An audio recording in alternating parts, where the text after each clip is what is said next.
Hey WhatsApp guys, Shariatpur to Dhaka Savar একটি blog ভিডিওতে আপনাকে স্বাগত। তো এই ভিডিওতে আপনাদেরকে দেখাবো শরীয়তপুর থেকে ঢাকা সাভার আসা পর্যন্ত আমার সাথে কি কি হয়েছে, আমি কি দেখতে পেয়েছি এবং কতক্ষণ সময় লাগলো, এইসব বিষয়গুলো নিয়েই এই ভিডিওতে আলোচনা করব।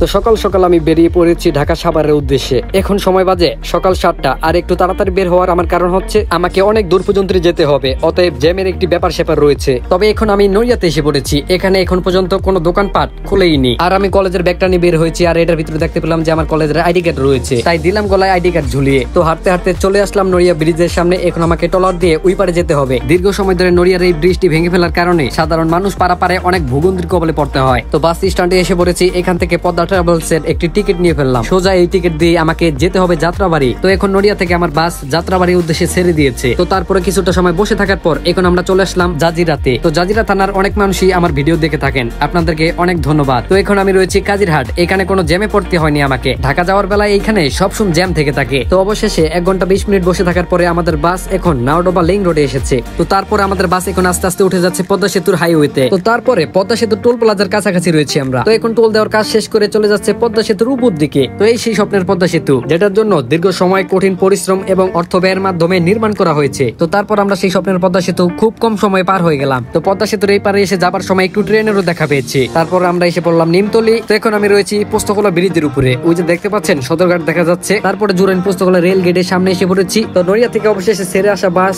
2 ঘন্টা 20 মিনিটে যাত্রাবাড়ি। তো এইখান থেকে একটু ফ্রেশ হয়ে নিলাম। তো এখন আমি রয়েছি যাত্রাবাড়ি থানার ভিতরে। বৈষম্য বিরোধী ছাত্র আন্দোলনের সময় আগুনে পোড়া এবং ভাঙচুরের শিকার হয় যাত্রাবাড়ি থানাটি। এখান থেকে নাকি হারিয়ে গিয়েছিল অনেক অস্ত্র। এখানে গভীর রাত পর্যন্ত আটকা পড়েছিল অনেক পুলিশ। তবে সঠিক জানা নেই এই যাত্রাবাড়ি থানাটি আবার পুনরায় কবে চালু করা হবে। তো এখন আমাকে সাভারের বাসে উঠতে হবে। তারপরে বাসে উঠতে গিয়ে এটা দেখে একটু থেমে গেলাম। দেখতে পাচ্ছেন এখানে 2 জন চোর সোনা বন্ধুকে বেঁধে নিয়ে এসেছে। এই দেখুন চুলের অবস্থাটা দেখতে পাচ্ছেন কি করেছে। তবে এদেরকে যা মার দিয়েছে না, সম্ভবত এদের লাইফ সেটেল করে দিয়েছে। বুঝতে পেরেছেন?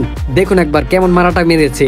দিব্যি ভালো লোক, কাজ করে খেতে পারে, তা না করে চুরি করে থাকে। শুনতে পেয়েছি এরা 2 জন মিলে নাকি একজন লোকের গলায় সুইচ গিয়ে ঠেকিয়ে লুটপাট করতে চেয়েছিল, কিন্তু দুর্ভাগ্যবশত বেচারা 2 জন ধরা খেয়ে যায়। তো তারপর এখন আমি বাসে করে চলে এসেছি ঢাকা মেডিকেল কলেজের সামনে। প্রচন্ড পরিমাণ জ্যামের কারণে এখন আমার কাছে অস্বস্তিকর লাগছে। তাই নিউ মার্কেট পর্যন্ত এসে আমি আর বাসে বসে থাকতে পারলাম না। নিউ মার্কেট পর্যন্ত এসে আমি বাস থেকে নেমে একটু ফ্রেশ হয়ে হাঁটাহাঁটি করে নিচ্ছি। তো তারপর সোজা সাভারের গাড়িতে উঠে পড়লাম। তো অবশেষে এখন আমি রয়েছি আইল পাট খেতে যাই ডিপজলের এলাকা গাবতলিতে। তো ডিপজলকে সাধারণত সবাই চিনে থাকেন বাংলা মুভির ভিলেনের পার্ট নিয়ে থাকতেন যে ডিপজল। তো গাবতলি পার হয়ে বাসে করে যাওয়ার সময় একটি ঝুঁকিপূর্ণ জিনিস খেয়াল করলাম। দাঁড়ান 1 মিনিট দেখাচ্ছি। এই দেখুন দেখতে পাচ্ছেন বিদ্যুতের খাম্বার তারের উপরে একজন লোক দাঁড়িয়ে কাজ করতেছে। ওই উপরে ওঠার অনুমতি আমাকে দিলে আমি ওঠার চেষ্টা করতাম, কেননা ঝুঁকিপূর্ণ কাজ করতে আমার কাছে অনেক ভালো লেগে থাকে। দেখুন একবার কতটা উপরে রয়েছে উনি, দেখতে পাচ্ছেন একটি ঘুড়ির মতো দেখা যাচ্ছে। তো অবশেষে এখন আমি হেমায়তপুরে এসে বাস থেকে নেমে পড়েছি। বৈষম্য বিরোধী ছাত্র আন্দোলনের পরে এই মুক্তিযোদ্ধাদের মূর্তিগুলিকে ভেঙে ফেলা হয়েছে। তবে আমি একজন ছাত্র হয়ে এই কর্মগুলি দেখে লজ্জিত হচ্ছি। যাদের জীবনের বিনিময়ে আমরা এই স্বাধীন বাংলাদেশ পেয়েছি,